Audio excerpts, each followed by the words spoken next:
बस बहुत हो गया।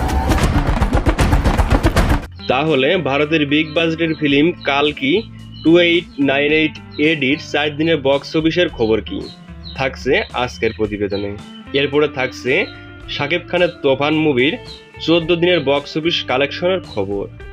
তো ভিডিওটি বেশ ইন্টারেস্টিং হতে চলেছে, তাই স্কিপ না করে সম্পূর্ণ ভিডিও দেখার অনুরোধ রইল। তো চলুন আর কথা না বাড়িয়ে আজকের ভিডিওটি শুরু করা যাক। প্রতিবেদনের শুরুতে জেনে নেই কালকি মুভির বক্স অফিস কালেকশন সম্পর্কে। ভারতের সবচেয়ে বড় প্যান ইন্ডিয়ান সুপারস্টার প্রভাস, তার সিনেমা এভারেজ ইনকাম মানেও 300 থেকে 400 কোটি। তো এত বড় সুপারস্টারের বিগ বাজেটের ফিল্ম মুক্তি পেয়েছে আজ 4 দিন হলো। তো এই 4 দিনে কত কামালো এই ফিল্ম?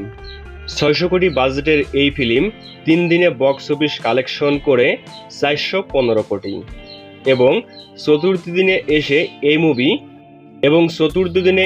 এই মুভি আন্ধ্রা এবং তেলেঙ্গানা থেকে আয় করেছে 65 কোটি, কর্ণাটক থেকে আয় করেছে 10 কোটি, কেরালা থেকে আয় করে নিয়েছে 2 কোটি 60 লক্ষ, তামিলনাড়ু থেকে আয় করেছে 5 কোটি 40 লক্ষ, হিন্দি মার্কেট থেকে আয় করে নিয়েছে 40 কোটি 50 লক্ষ, ওভারসিজ মার্কেট থেকে এই মুভিটি আয় করে নিয়েছে 50 কোটি এবং ওয়ার্ল্ড ওয়াইড এই মুভিটি চতুর্থ দিনে এসে ইনকাম করেছে 173 কোটি এবং টোটাল 4 দিনে ওয়ার্ল্ড ওয়াইড এই মুভিটি ইনকাম করেছে 588 কোটি।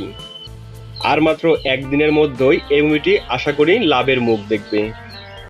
কোনো মানুষ ভালো লাগে না, কিন্তু তোমারই ভালো লাগছে কারণ তুমি পড়ি। এবার আসা যাক সুপারস্টার শাকিব খানের কাছে। ঈদুল আজহায় মুক্তি পেয়েছে শাকিব খান অভিনীত মুভি তুফান।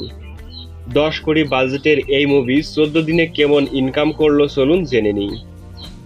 আজ 14 দিনে এসেও যেন তুফান মুভির ক্রেজ কমছে না। মুভিটির 14তম দিনে বাংলাদেশ থেকে ইনকাম করেছে 1 কোটি 50 লক্ষ টাকা এবং মুভিটি ওয়ার্ল্ড ওয়াইড ইনকাম করেছে 2 কোটি 24 লক্ষ টাকা এবং 14 দিনে ওয়ার্ল্ড ওয়াইড তুফান মুভিটি ইনকাম করে নিয়েছে 34 কোটি 46 লক্ষ টাকা।